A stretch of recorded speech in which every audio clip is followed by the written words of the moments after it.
Today's gospel reminded me of a story I shared with the altar server boys during camp this summer. I'd like to share it with all of you today. So imagine that you are living in Rome a long, long time ago, and the year is 258, and your name is Lawrence. You are a deacon in the Catholic Church, and the Pope just gave you a special role. So you're in charge of all of the church's money, all of the treasures of the church you oversee. You're the big money man for the church.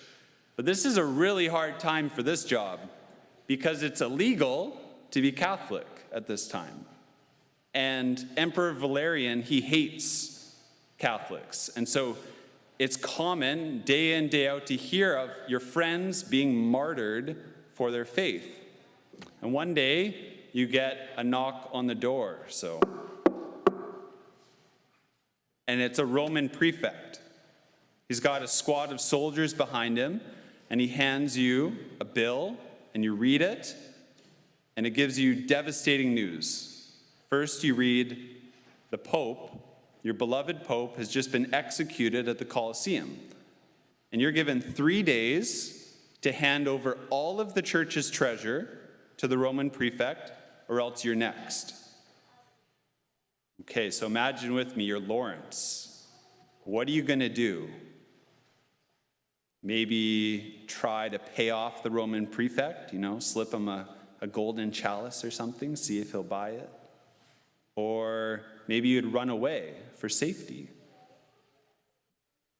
Here's what Lawrence did, and here's why his name is Saint Lawrence. So Lawrence, he told the Roman prefect, yeah, the church is very rich, and I will give you the treasures of the church. I'll see you in 3 days.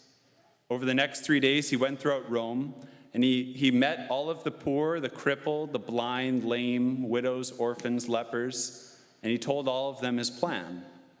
So in 3 days, he goes to the emperor's palace. He asks for the Roman prefect, and he says, I present to you the treasures of the church. And then he turned aside, and he allowed all of the poor, the lame, the crippled, the blind, lame, widows, orphans, to walk into the emperor's palace.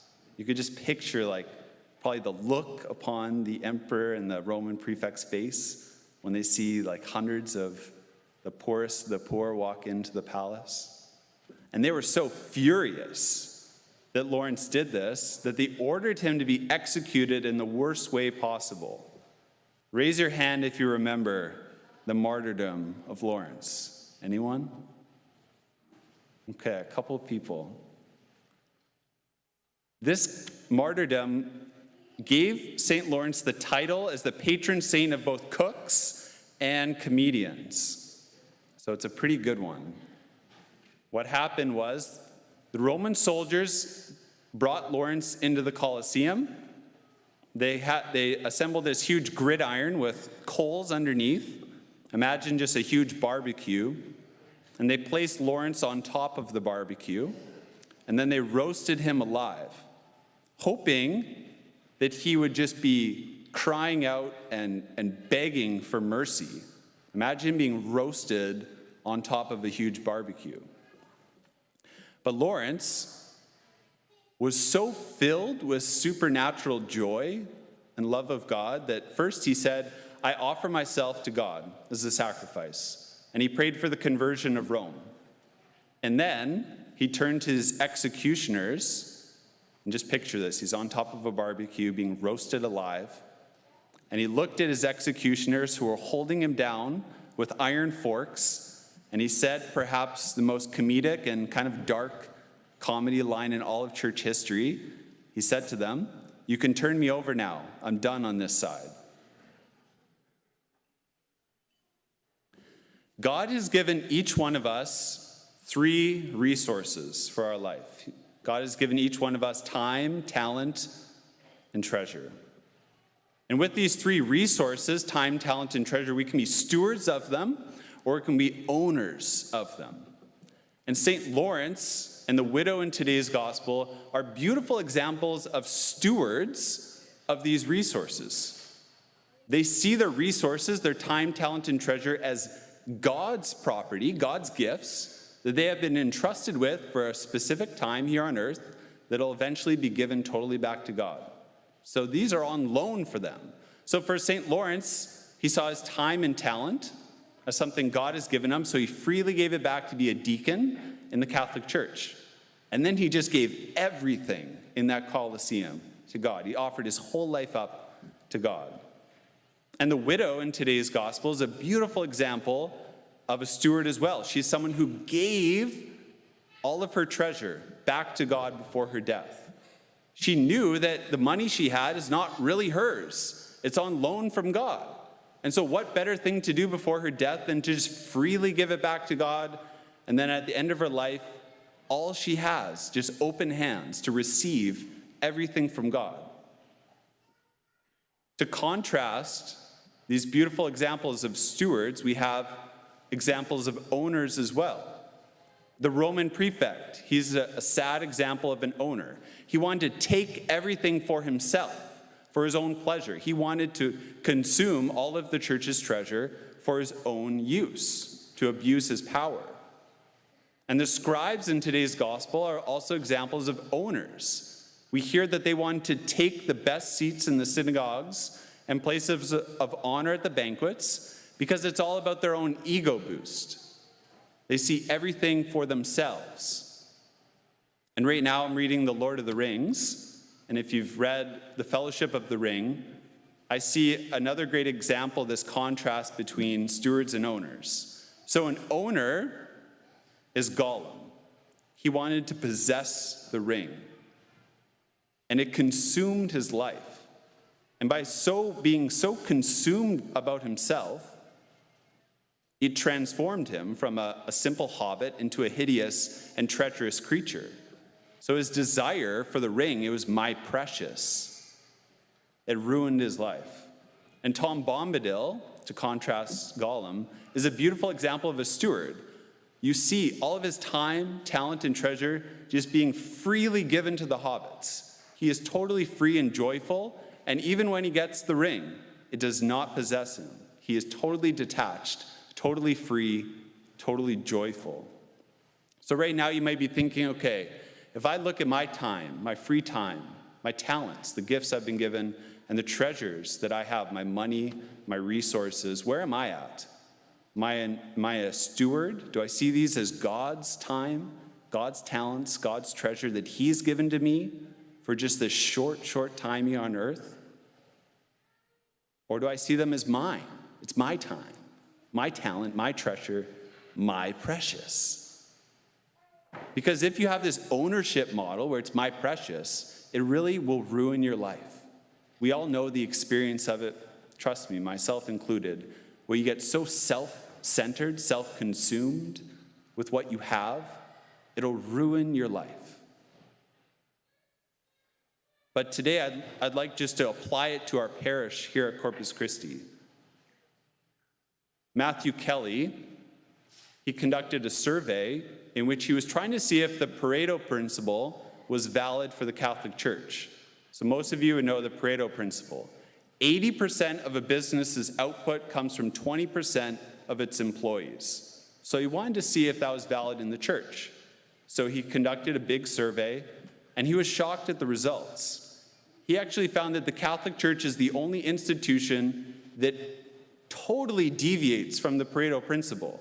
It's only about 6 or 7% of the output of the church for volunteer hours, money raised. Only 7% of parishioners contribute to 80% of volunteer hours and money raised. And although this is sad news, that the Catholic Church is unique in going totally against this basic business principle, it's also very good news as well.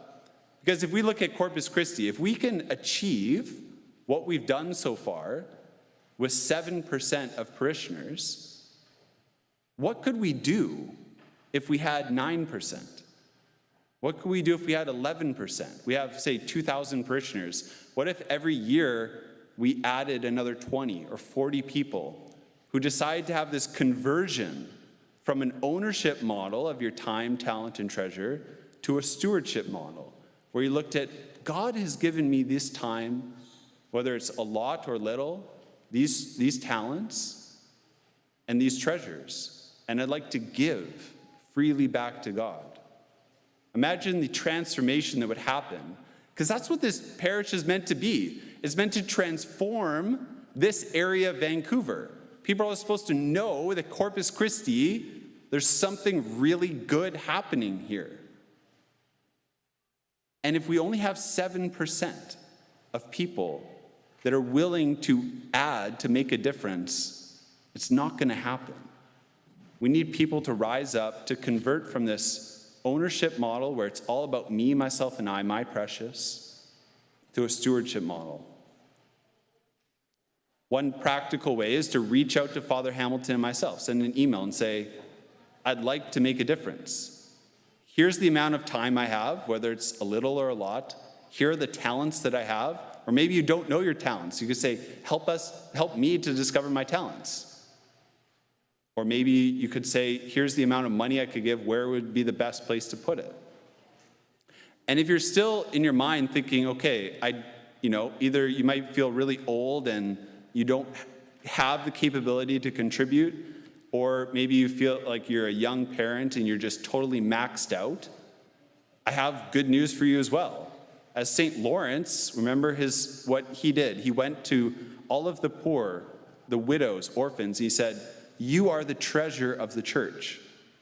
This is the vision that the church has for those who feel most rejected.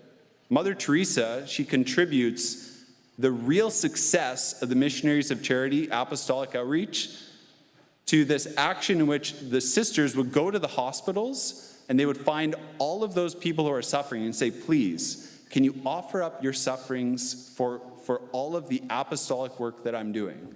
And Mother Teresa says that those people suffering in the hospitals, by intentionally offering up their sacrifices, that's what contributed to the Missionaries of Charity truly being a beautiful sign of God throughout the entire world. And so we have an intercessory prayer ministry here at the parish. So even if you feel like you have zero time, talent, or treasure to contribute, you still have a role. You can join the intercessory prayer ministry, and each week you can offer up your sickness, your suffering, your craziness of family life, whatever it might be, for the success of what Corpus Christi Parish is doing. Mother Teresa, she said, by myself, I can't do great works, and neither can you, but together we can do something great for God. So let's be inspired by her example. Let's be inspired by St. Lawrence and the widow in today's gospel to have this conversion from an ownership model where it's all about me, myself, and I to a stewardship model where we look at how can I use the time, talent, and treasure that I have to bless God and others.